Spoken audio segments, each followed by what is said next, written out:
एक बार की बात है, किसी शहर में एक बड़े से पेड़ पर एक पक्षी रहता था, जिसका नाम था सिंधुक। सबसे चौंकाने वाली बात यह थी कि उस पक्षी का मल सोने में बदल जाता था।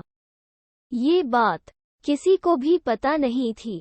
एक बार उस पेड़ के नीचे से एक शिकारी गुजर रहा था। शिकारी उस पेड़ के नीचे आराम करने के लिए ठहरा।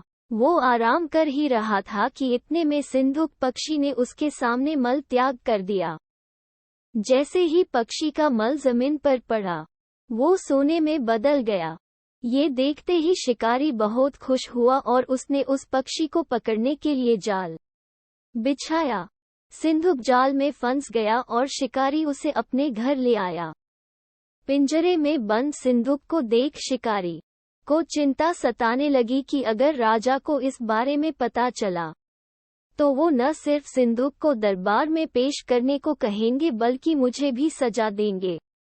ये सोचकर डर के मारे शिकारी ने खुद ही सिंधुक को राज दरबार में पेश कर राजा को सारी बात बताई।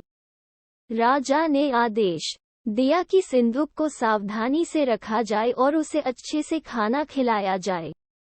ये सब सुनने के बाद मंत्री ने राजा को कहा, आप इस बेवकूफ शिकारी की बात पर भरोसा मत कीजिए।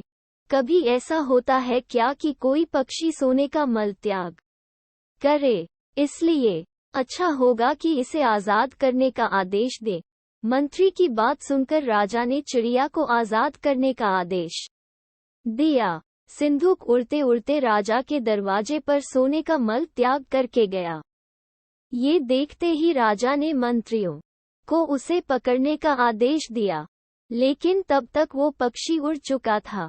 उड़ते उड़ते सिंधुक कह गया, मैं बेवकूफ था जो शिकारी के सामने मल त्याग किया।